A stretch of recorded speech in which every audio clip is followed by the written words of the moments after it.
Olá, meus amigos, muito bom dia.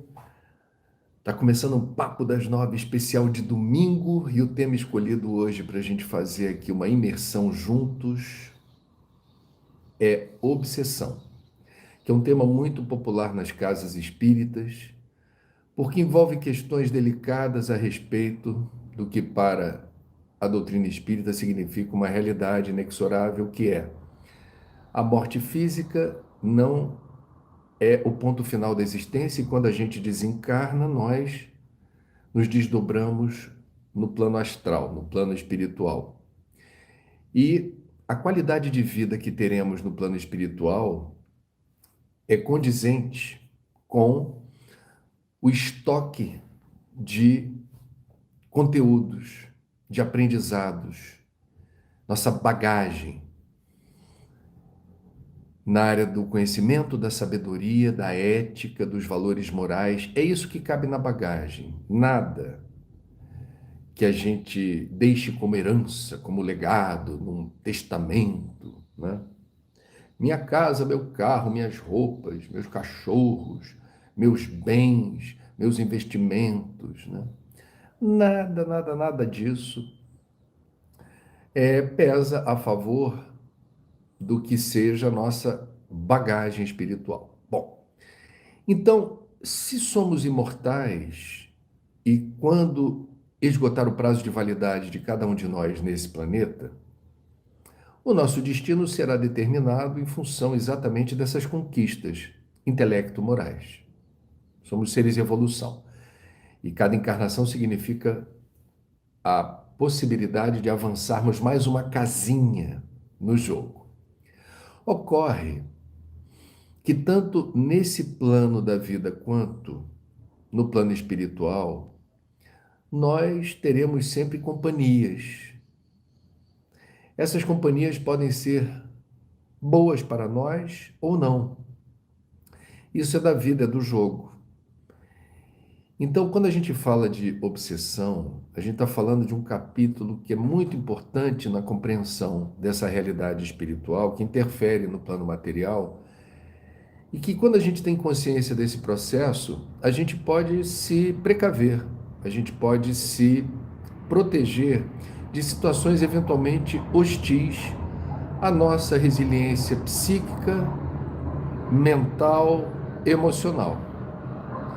Então, não foi a doutrina dos espíritos que trouxe a informação que eventualmente temos à nossa volta companhias que não torcem por nós, digamos assim.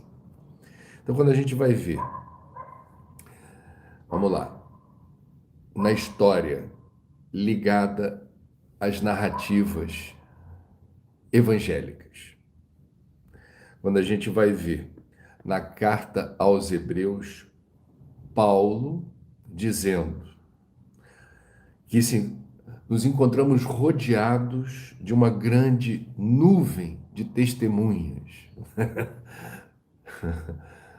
Então, Paulo já aludia a essa presença de pessoas que podem ser amigas, podem ser pessoas afins, simpáticas a nós, ou podem ser pessoas que propriamente não estão ali para nos ajudar, não guardam por nós outros sentimentos senão o desejo de interferir nas nossas ações, sem que isso passe pelo nosso, eu diria, crivo do ponto de vista da consciência. Há uma outra passagem que é muito impressionante também. Jesus e seus apóstolos passam por um lugarejo, e nesse lugarejo há alguém estigmatizado pelos vizinhos, pelos outros moradores, por se tratar de alguém endemoniado. E Jesus vai ter com ele e pergunta o nome dessa pessoa. Qual o seu nome? E a resposta eternizada no Evangelho é: meu nome é Legião, porque somos muitos. Então, meus amigos, estamos aqui fazendo referência a essas passagens para dizer que, para quem é espiritualista, ou seja, para quem acredita na vida após a morte, faz todo sentido que a gente reconheça, lá como cá, presenças. Essas presenças, como disse, podem ser positivas ou negativas dependendo de vários fatores. O principal deles é a qualidade do nosso pensamento e do nosso sentimento, pois que somos imãs ambulantes e o nosso padrão mental e emocional determina exatamente a qualidade das companhias nos dois planos da vida. É disso que estamos falando.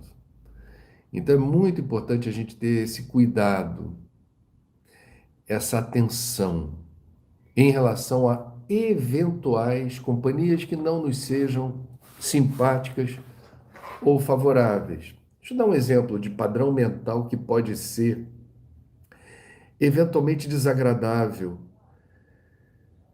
pela companhia que esse padrão mental atrai, né? Eu já falei aqui que o pensamento não é uma abstração. O pensamento tem força e direção. Então, quando a gente invigilantemente desdobra na forma de pensamentos, a gente plasma, porque o pensamento imprime na nossa psicosfera uma energia. E essa energia é perceptível a quem está à volta. Mal comparando, é como uma criancinha inocente que a gente percebe claramente quando ela está feliz ou infeliz, quando ela está à vontade ou quando ela está contrita, quando ela está livre, leve e solta ou quando ela está envergonhada e acanhada. Sabe, um bebezinho que começa fazer os seus primeiros movimentos. A gente percebe claramente pelas reações do bebê se ele está bem ou não está.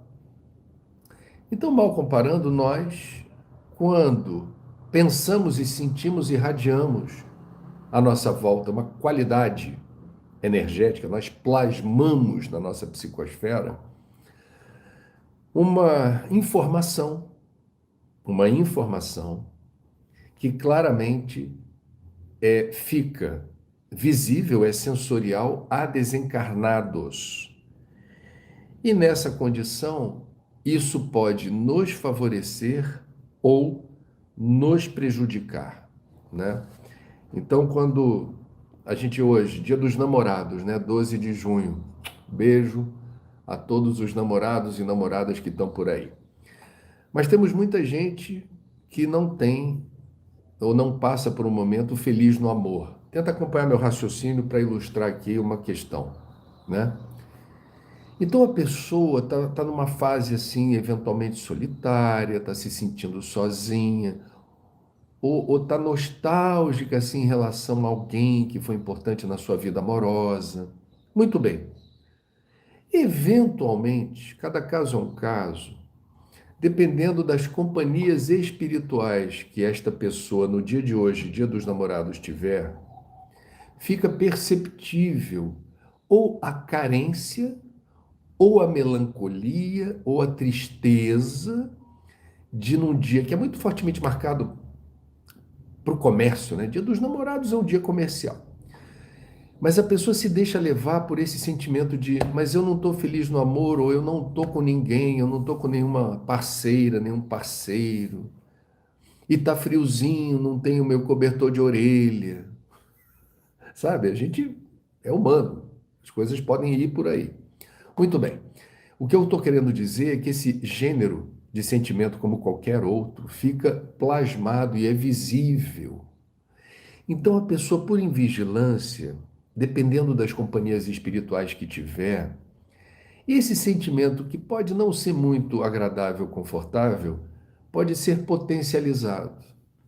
Porque esses espíritos zombeteiros ou espíritos que têm diferenças conosco, eventualmente de vidas passadas, vão encontrar aí uma brecha, ou podem encontrar aí uma brecha, eu estou usando isso como exemplo, para determinar um ataque. Um ataque contra a autoestima, um ataque contra a sensação de que o fato da gente estar sozinho do ponto de vista das relações interpessoais mais íntimas não significa que a gente seja solitário. Não significa necessariamente que a gente esteja numa situação de desvantagem em relação a tantas pessoas que têm um companheiro ou uma companheira e eventualmente não são felizes ou não estão ali plenos, né? Cada caso é um caso. Mas veja, em vigilância, plasmei uma sensação de desconforto no Dia dos Namorados e dependendo de quem tiver à volta do ponto de vista das minhas companhias espirituais e da qualidade dessas companhias, eu posso ficar vulnerável. E o sofrimento que advém dessa vulnerabilidade não é genuinamente meu, esse é o ponto da obsessão. Ele não é um sentimento, digamos, genuíno, ele foi, eu diria, empoderado, turbinado, foi alimentado por outra força. Esse é o ponto, esse é o ponto. Bom, obsessão vem do latim obsedere, que significa ato de cercar ou rodear alguma coisa ou alguém. Então, quando a gente fala na doutrina espírita de obsessão, a gente está entrando num capítulo que foi intensamente estudado por Allan Kardec. Né? Para quem não associou o nome à pessoa, quem estiver acompanhando o Papo das Nove pela primeira vez aqui, e aos domingos a gente faz, portanto, um estudo mais profundo sobre um tema. Hoje é obsessão. Então, Kardec foi um dos grandes pedagogos da França, discípulo de Pestalozzi, e já com mais de 50 anos de idade se deparou com o fenômeno das mesas girantes, quando em várias partes da Europa a imprensa registrava nos encontros, nos saraus, que os móveis subitamente começavam a flutuar e aquilo era motivo de galhofa, riso, lazer, entretenimento. E Kardec, num primeiro momento, o professor Hippolyte Léon Denis Arrival não se interessou pelo fenômeno das mesas girantes. Achou que aquilo era uma bobagem. Entretanto, ele foi sendo convencido por amigos, principalmente aqueles de mais credibilidade, que, como Kardec, estavam ligados a diferentes associações, entidades científicas da França, foi instigado a pesquisar esse fenômeno e começou a desdobrar, então, a doutrina a partir da possibilidade de comunicação com os espíritos. Muito bem. Então, obsessão é um capítulo importante sobre o qual Kardec se deteve.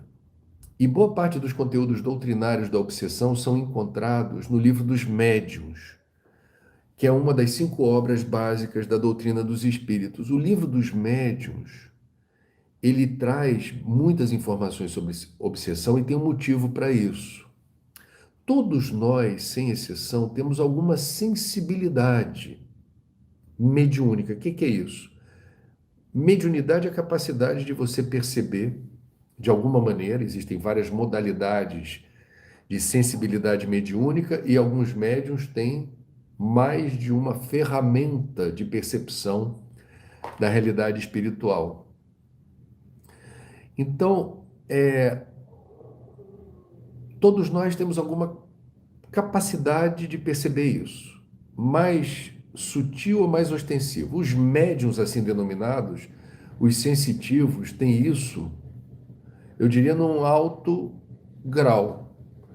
Razão pela qual o cuidado que os médiuns devem ter com essa anteninha capaz de perceber subitamente, a qualquer momento, alguma energia, alguma presença, alguma informação que venha exatamente do plano espiritual, há uma necessidade premente dos médiuns se precaverem através do estudo e da informação, da instrução.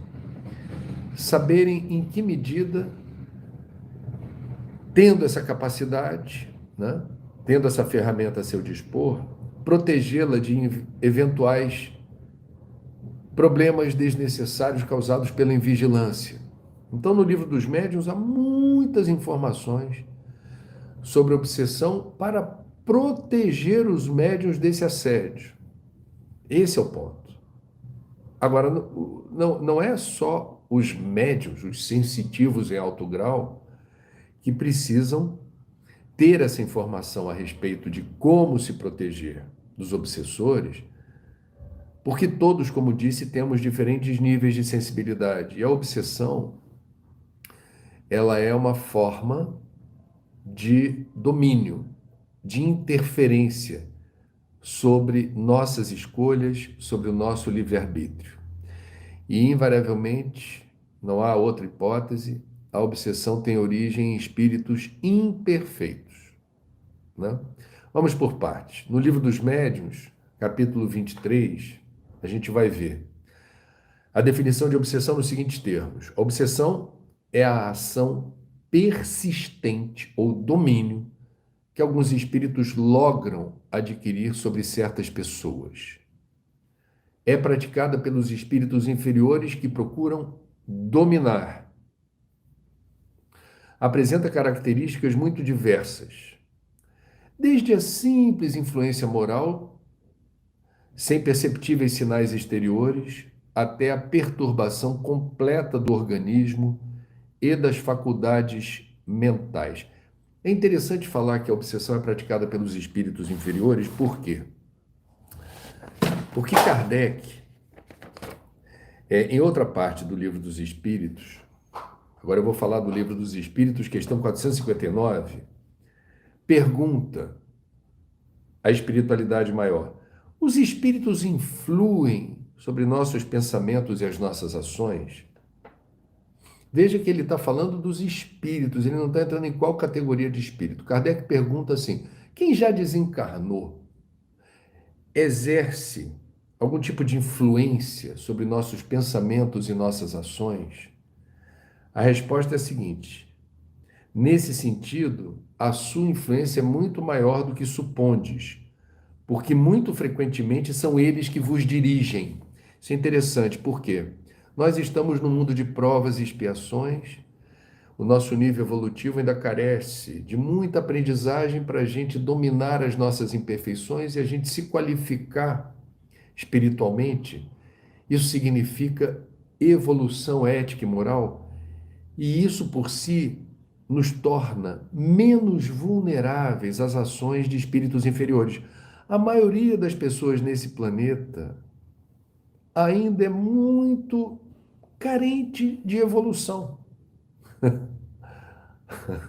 Então, nós estamos vivendo um momento em que, obviamente, quando você fala assim, a maior parte das pessoas encarnadas e desencarnadas nesse planeta é bem intencionada, é caridosa, são pessoas que, digamos, seguem preceitos éticos e morais que são elevados. Não, não.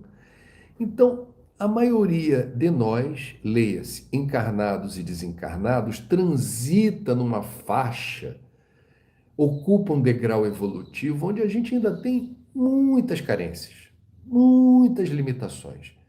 Estamos sujeitos ao cometimento de muitos erros e falhas. Então, a lógica do tema da obsessão é o seguinte: o que vale para encarnado, vale para desencarnado.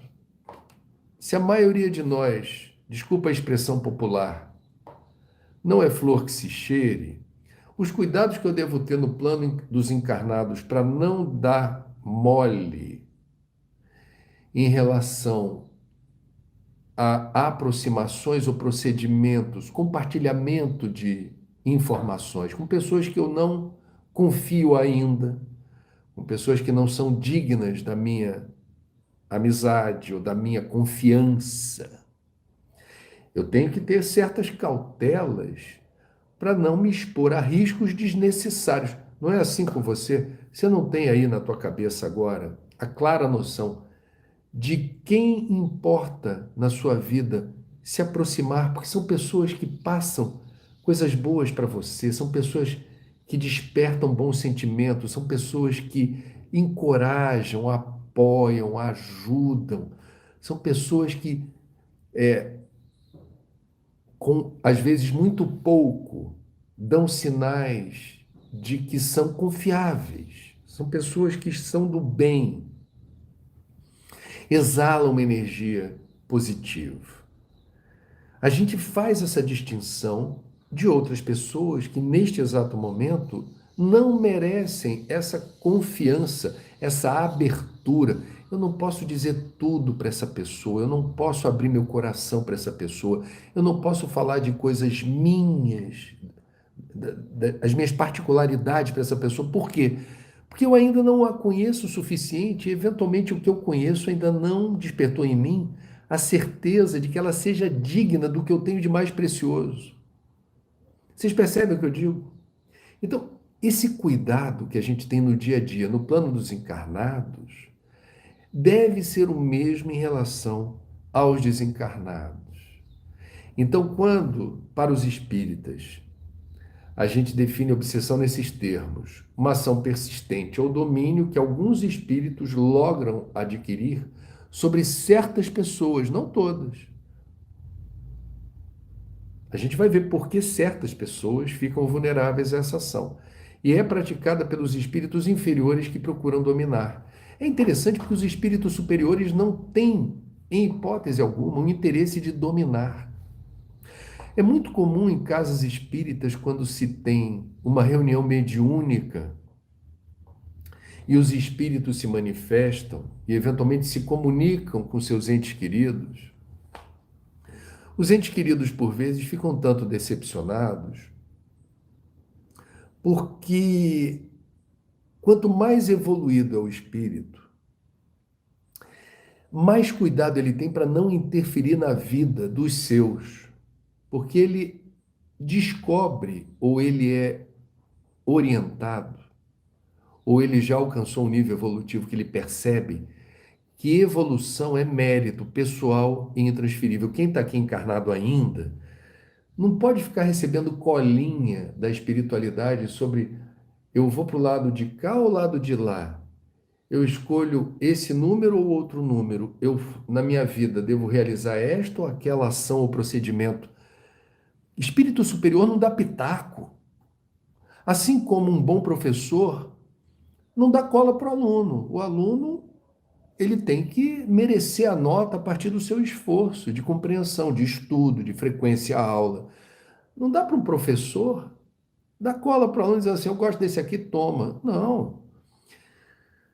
Portanto, a justiça divina estabelece que nós não tenhamos, desse ponto de vista, nenhum privilégio. Então, quanto mais evoluído é o espírito, menos ele tem interesse em interferir. Aí no livro O que é o Espiritismo, no capítulo 2, há um trecho que aborda esse assunto de uma forma muito clara, dizendo o seguinte: uma das características dos maus espíritos, maus, são os espíritos ainda muito apegados à matéria, muito suscetíveis a ações que não remetem à ética do cuidado, ao respeito pelo outro, né? São espíritos ainda muito fortemente apegados a si próprios, ao egoísmo e a seus desejos e suas vontades, atropelando o direito dos outros serem o que são e fazerem o que querem fazer. Então vamos lá. Uma das características dos maus espíritos é a imposição. Eles dão ordens e querem ser obedecidos. Os bons espíritos, por sua vez, nunca se impõem, dão conselhos e, se não são atendidos, retiram-se. Resulta daí que a impressão que em nós produzem os maus espíritos é sempre penosa, fatigante e muitas vezes desagradável.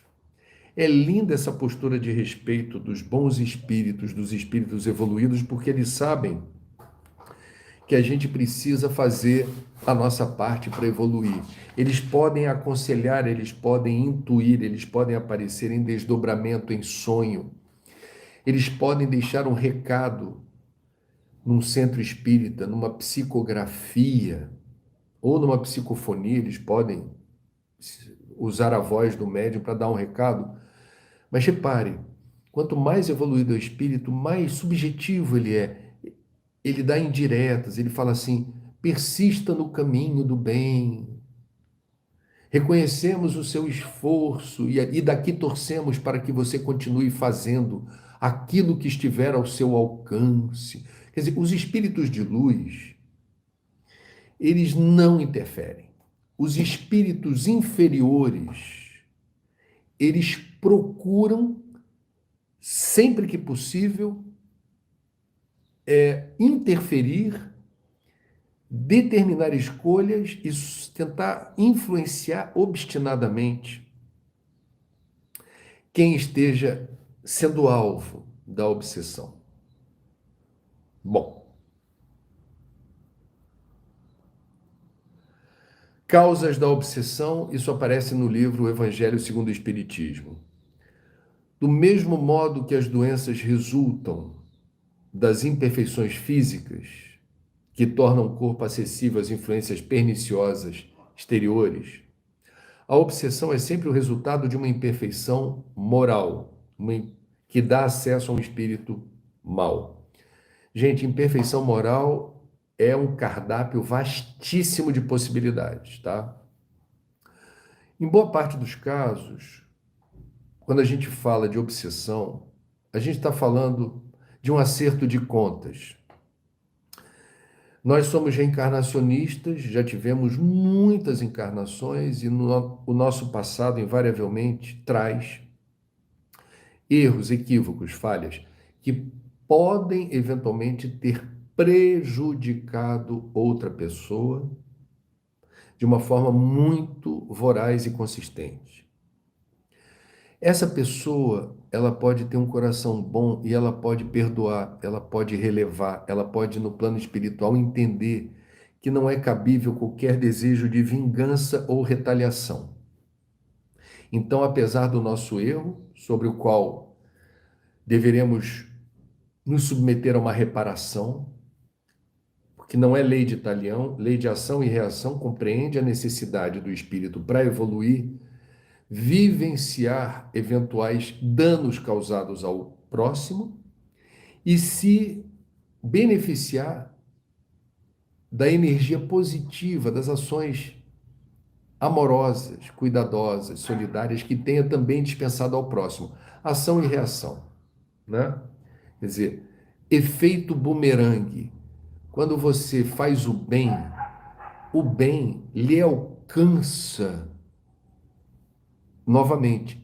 É um efeito bumerangue, causa e efeito, ação e reação.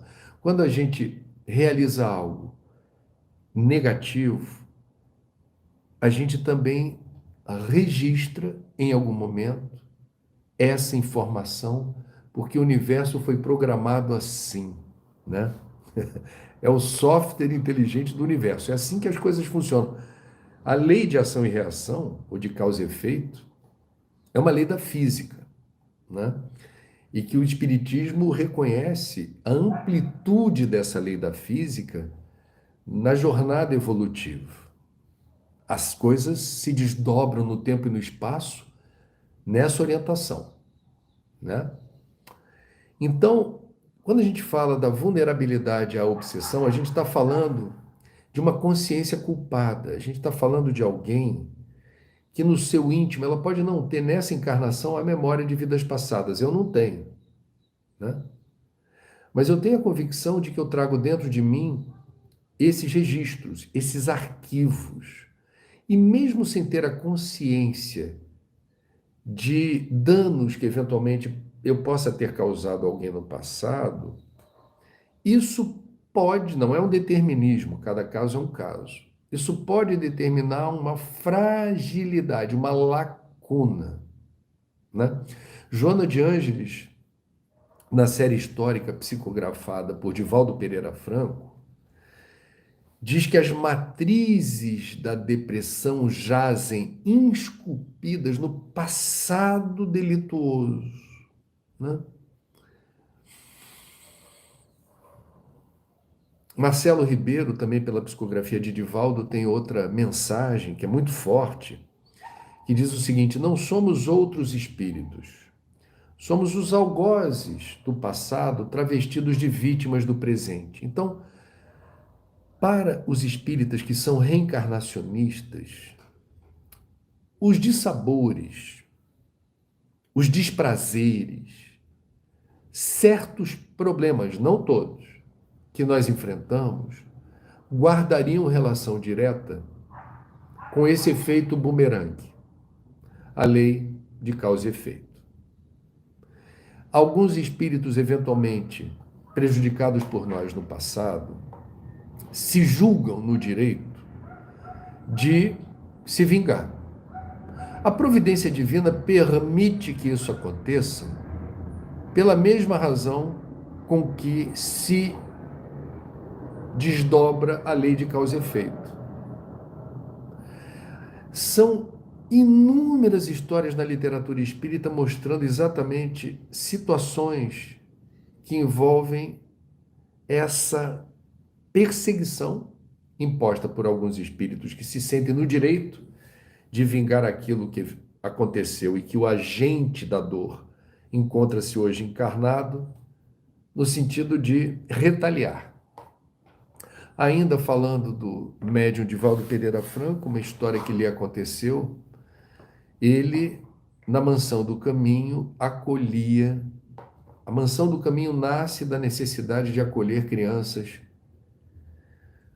invariavelmente pobres, de baixa renda e abandonadas pelos pais, né? Divaldo é pai adotivo registrado em cartório de dezenas de crianças. Isso na primeira metade do século passado, quer dizer,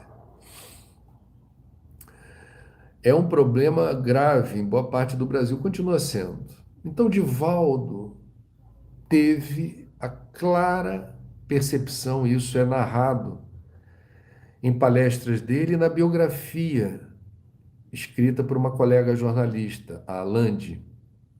E no filme que fizeram do Divaldo, essa cena aparece também. Divaldo, um médium muito sensível, tem um obsessor implacável que lhe aflige. E ele, através do espiritismo, aprende a não retaliar, não considerar o obsessor um inimigo. Ele faz aquilo por alguma razão.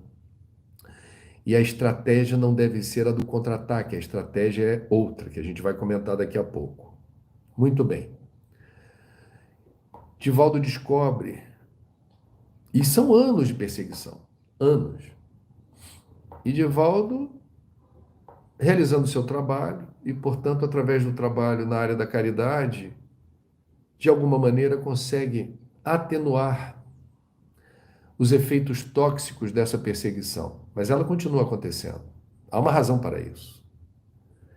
E num belo dia, abandona uma criança muito feinha, diga-se de passagem, esse é o relato dos biógrafos e do próprio Divaldo. Uma criança abandonada, um bebezinho, uma menina que foi abandonada na porta da Mansão do Caminho, que não tinha mais lugar para acolher crianças. Já estava abarrotada de bebês e crianças. E as pessoas da Mansão do Caminho registram que, olha, deixaram uma criança aí, coisa e tal, o que que a gente faz? Vamos levar para adoção. Aí o Divaldo, não, nós vamos cuidar dela, nós vamos cuidar dela. E a decisão de Divaldo de cuidar desse bebê determina um fato inusitado. Esse obsessor que há anos o perseguia, aparece para Divaldo muito sensibilizado e em prantos. Num primeiro momento, ainda num tom arrogante e desafiador, dizendo: tem certeza que você vai ficar com essa menina aí? Isso vai prejudicar o teu trabalho, você já não tem condição de manter adequadamente todas as outras, você está se desdobrando, está operando no limite. E Divaldo diz que sim, eu vou. Me estranha você estar preocupado com isso. Você não tem nada a ver com isso, isso é um assunto meu e da nossa instituição. E aí, este obsessor implacável olha para Divaldo e diz: pois então cuide bem dessa menina, porque ela foi minha mãe numa vida passada, e eu tenho por ela profundo amor. E o teu gesto me toca profundamente. Eu estou muito sensibilizado de você estar fazendo isso com minha mãe. E eu não posso te perseguir. Eu não posso manter os ataques contra você. É muito bonita a narrativa, a construção da cena mostrando um obsessor demolido pelo gesto de amor genuíno, muito sincero, de Divaldo na direção de um bebê que ele, Divaldo, não sabia quem era, até ser informado pelo próprio obsessor. No livro dos Médiuns, que repito, é o livro que se debruça longamente sobre o fenômeno da obsessão, as obsessões são divididas em diferentes categorias. Kardec era um habilidoso codificador que ele procurava didaticamente explicar as gradações da obsessão. Então teremos a obsessão simples, é uma ação inoportuna e desagradável em que um espírito se agarra à pessoa com tenacidade, causando mal-estar generalizado. Então, mais uma vez, por invigilância, a gente pode determinar que alguém se aproxime de nós sem que tenhamos consciência disso, um desencarnado, abrimos a porteira, a retaguarda fica desguarnecida, e aí dá-se a sintonia. Sintonia é uma palavra que explica muita coisa no espiritualismo de uma forma geral e no espiritismo em particular.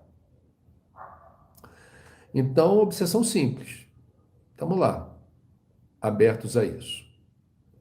Um grau mais intenso e perigoso de obsessão é a fascinação.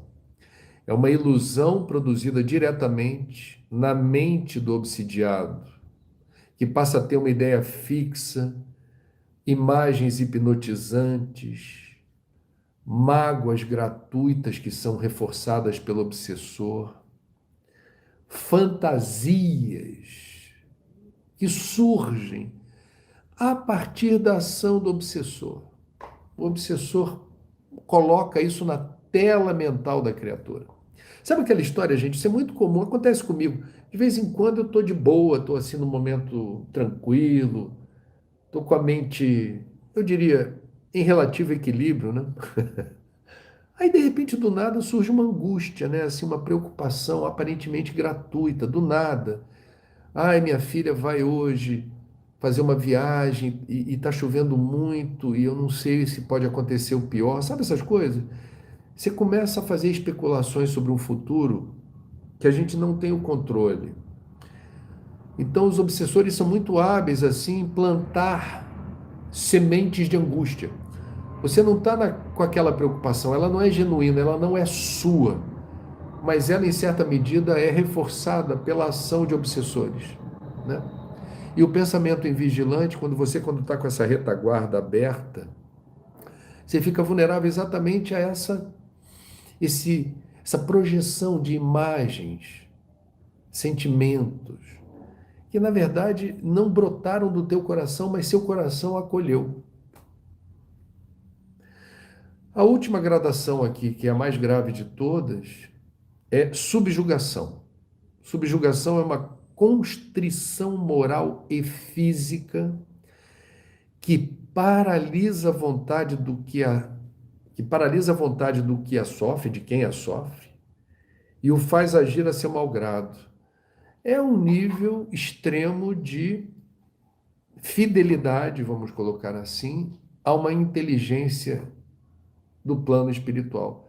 Alguém encontrou tanta facilidade em abrir a porteira e entrar, que dependendo da perda da autoestima, da culpa, da invigilância, dos erros do passado, tem um conjunto de fatores que podem determinar exatamente esse espetáculo terrível da subjugação.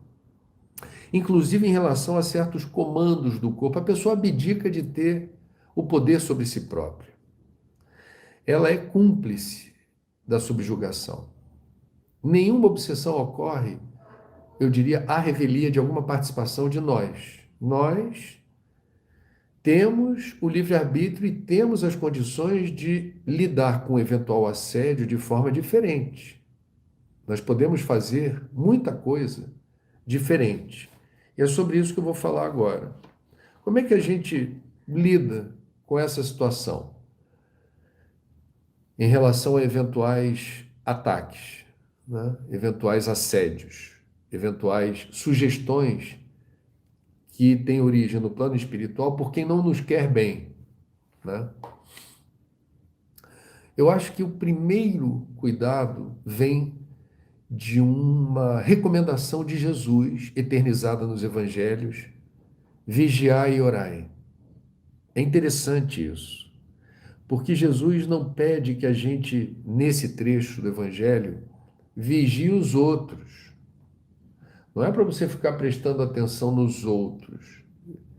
Vigiai o seu estado de espírito, os seus pensamentos, os seus sentimentos, porque, como disse, nós somos emanadores de pensamentos e sentimentos que determinam correntes eletromagnéticas. A gente está enviando para a nossa psicosfera, nós estamos plasmando à nossa volta informações que vão atrair ou espíritos bons ou espíritos que não propriamente nos querem bem. Então, é muito importante esse exercício de autoconhecimento.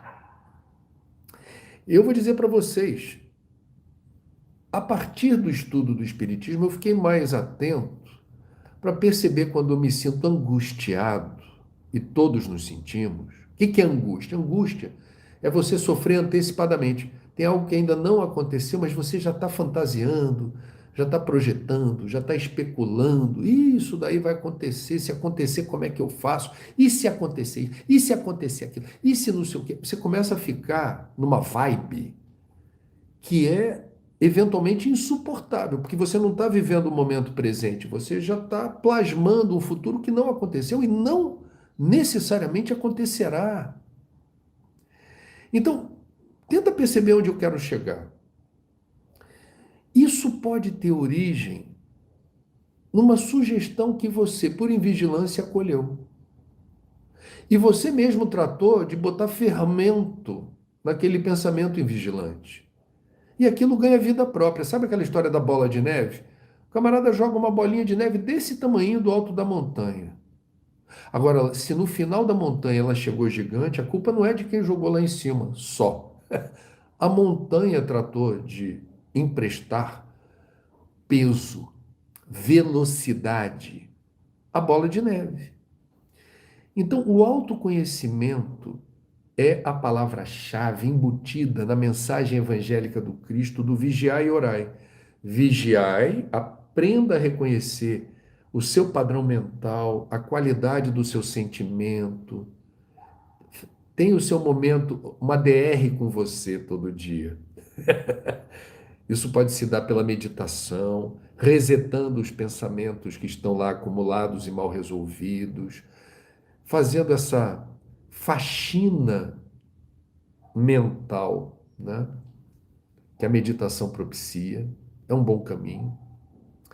E o orai, o que é a prece? A prece é uma tecnologia. Outro dia eu ouvi isso de alguém e roubei para mim. Eu acho sensacional a gente chamar a prece de uma tecnologia. A prece é uma tecnologia disponível para nós, gratuita. É um aplicativo grátis que a gente, quando faz do jeito certo, só tem a ganhar. A prece é a conexão, sem a necessidade de palavras rebuscadas ou bonitas, sem necessidade de ocupar muito tempo falando. Não. Você pode ter uma prece curta, com palavras que saiam do seu coração e que você enderece Aí é para quem você consegue sintonizar melhor. Temos pessoas devotas. Diz Maria, Jesus, Francisco, Santo Antônio, que é muito popular no Brasil, tem os santos. Ah, André, você não é espírita? Não tem problema nenhum. Os espíritas também têm seus prediletos, né? Então você pode dizer a prece para alguém que você tenha essa ligação de simpatia, afinidade, devoção, ou você pode fazer uma prece aberta aos guias, mentores, a quem lhe protege, a quem cuidou do planejamento da sua encarnação. Você pode fazer uma prece para Deus, uma prece aberta, assim, essa inteligência suprema, a causa primária de todas as coisas, o Criador, o supremo arquiteto do universo, o nome que você queira dar. Olha, opa, ai, obrigado pela vida, obrigado pela saúde, por ter um abrigo, por ter alimento, por ter um cobertorzinho no frio, por estar aqui abrigado, obrigado por me perceber uma pessoa atenta à dor dos outros, às impossibilidades que meus irmãos em humanidade enfrentam e não deixar passar a chance de ajudar. Ou pede, ai Senhor, me ajuda, me protege, abre os meus caminhos, que os meus olhos consigam perceber aquilo que num primeiro momento eu não consigo. Você pode pedir, você pode agradecer, portanto, você pode louvar, você pode, faça com a prece o que você quiser. É uma tecnologia fantástica para depurar a sua psicosfera, esse campo eletromagnético, e manter você numa boa sintonia. Uma prece feita com o coração atrai os espíritos desencarnados que sempre estão à volta de você, mas nem sempre conseguem se aproximar como gostariam, porque você está, eu diria, embriagado de toxinas da matéria, dos imediatismos, dos mil nadas, como diz Joana de Ângeles numa passagem interessante. Os mil nadas da vida absorvem precioso tempo e energia.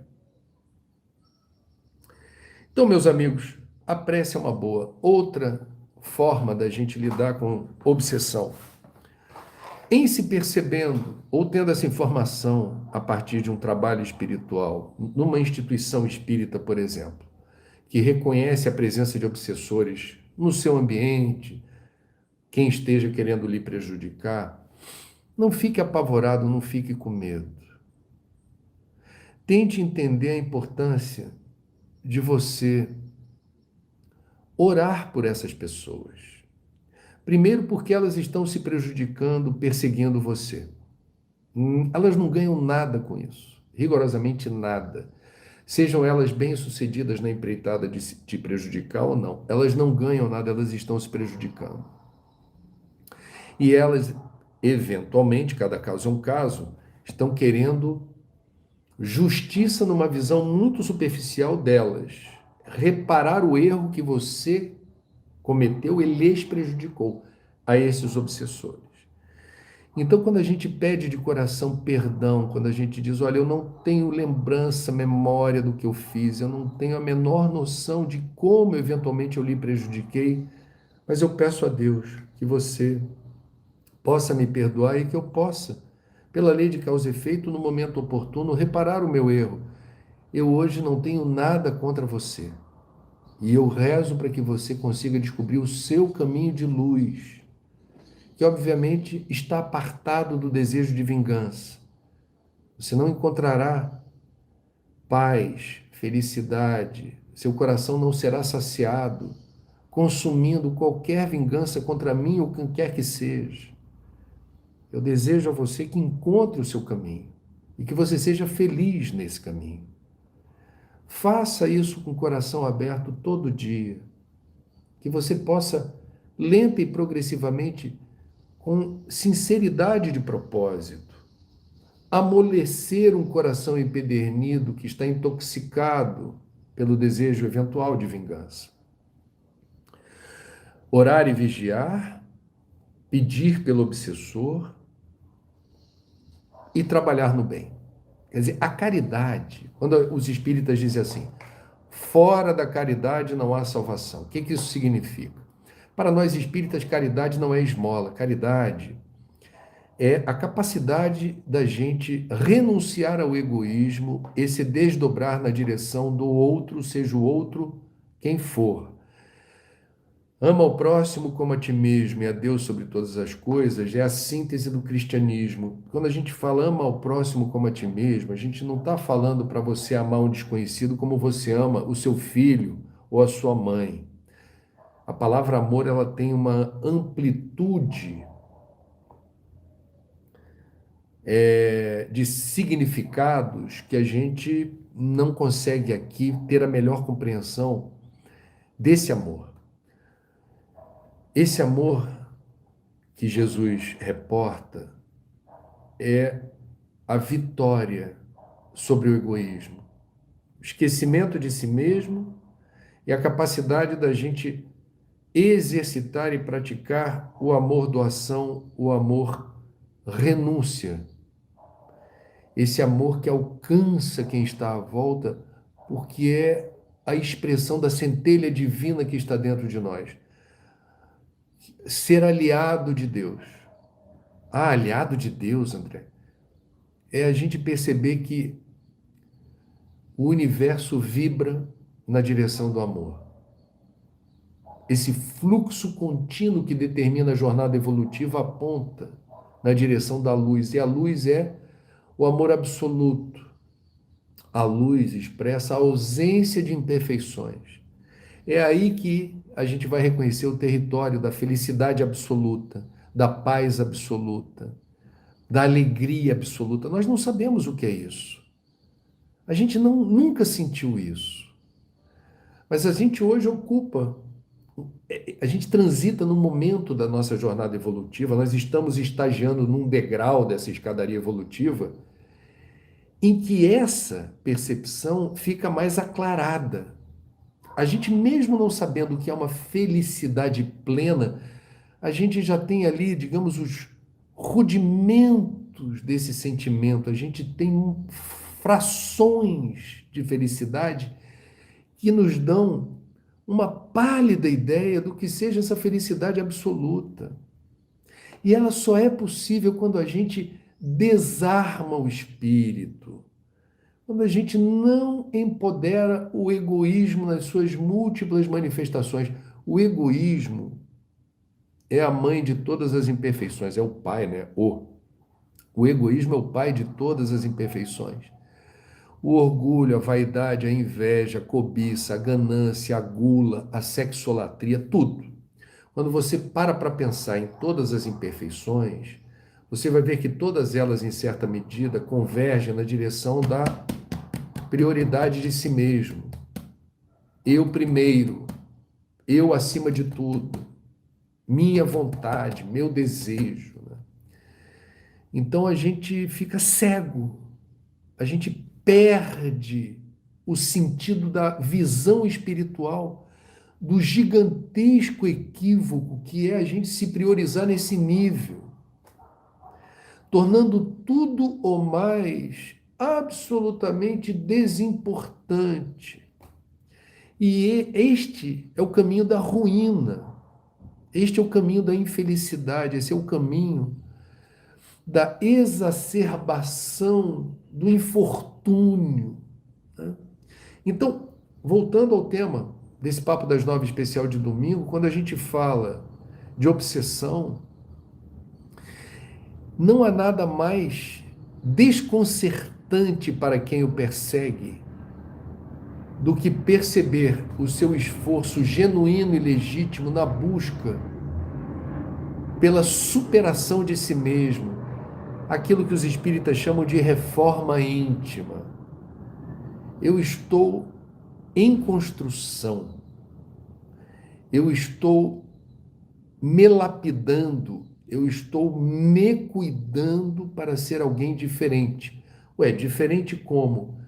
Eu quero ser uma pessoa melhor, menos vulnerável aos sentimentos hostis que debilitam a minha saúde, atrapalham o meu sono, determinam intranquilidades ao longo do dia, ansiedades e angústias. Eu quero me libertar de tudo isso, cuidando melhor de mim para cuidar bem dos outros.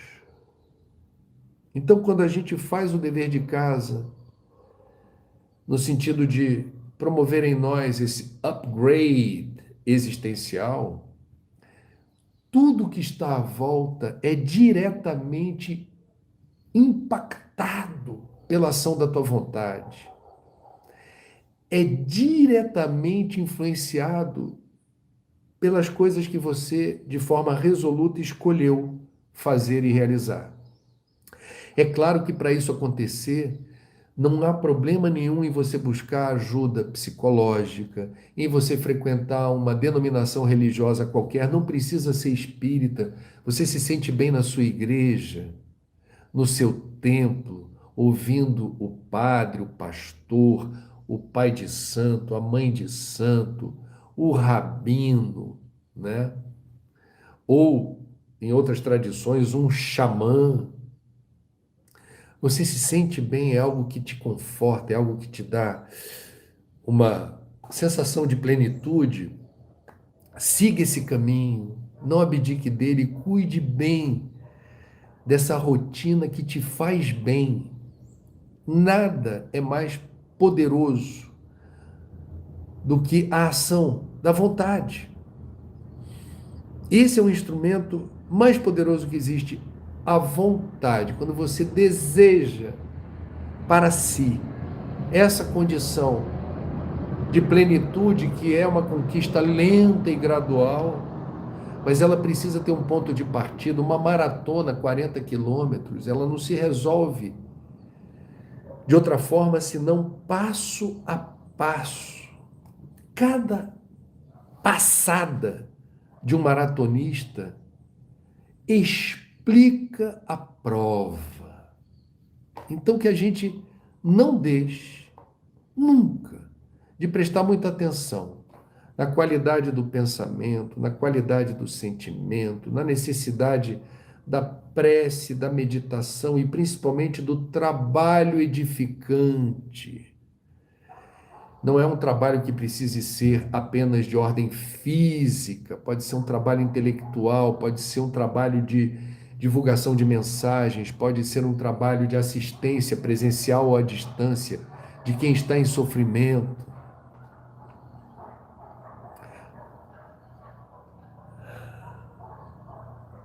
Buscai e achareis, né? Faz a sua parte e que o céu se abre para que você faça esse lindo percurso a caminho da luz. Agradeço a participação de todos. Um ótimo domingo. Muito obrigado pela presença de vocês hoje. Foi, impressionante. Agradeço tanto os amigos do Instagram quanto os amigos do YouTube. E nesses tempos turbulentos, estamos no ano eleitoral, temos um mundo que tem uma guerra esquisitíssima lá para os lados da Ucrânia, temos uma crise econômica, temos pessoas enraivecidas, irascíveis, né? Dando vazão a sentimentos muito, eu diria, grosseiros do ponto de vista do estresse mental e emocional. Não compre a briga dos outros. Não sintonize com essas forças. Busque o seu caminho de equilíbrio e de paz, fazendo por onde merecer essa condição de serenidade, equilíbrio, temperança, autoconfiança, força, coragem e fé. Até a próxima.